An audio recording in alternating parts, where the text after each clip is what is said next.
So if you have a complex buying process that relies on people really understanding a niche industry term in order to understand the value of your product or brand, this is for you.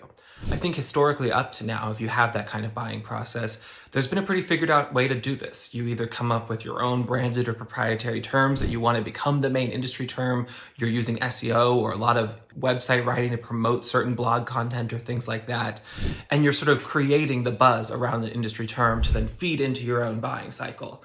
But these days, a quarter of people are using things like AI, ChatGPT, Perplexity over traditional Google search. And so what do you do then?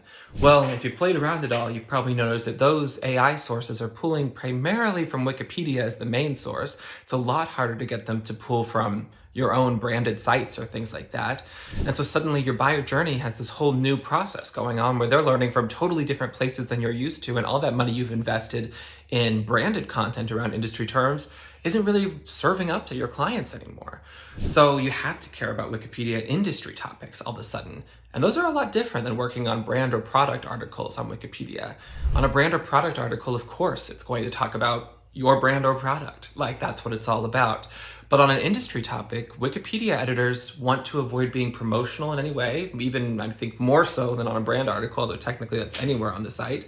They also don't want to favor any brand. So unless you are the sole contributor to a certain industry topic, you probably won't get mentioned on there, or if you are, maybe it'll be alongside several other large competitors.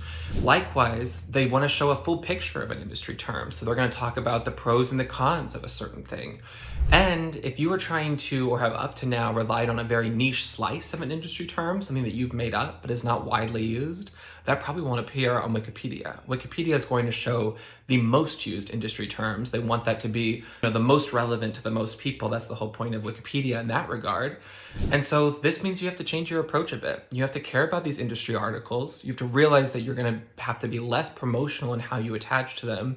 And likewise, you likely need to change how you are talking about industry terms to best align with the largest Wikipedia articles that are appearing in search, so that you know that your buyer is then going to get information from those articles.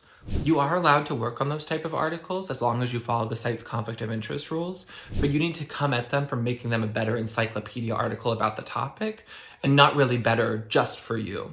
We're doing a lot of this kind of work right now. If you want to learn about it, I'm happy to talk about it. Even if you're not in the market, we can just share some ideas. Please reach out to shout@luminodigital.com. Thanks.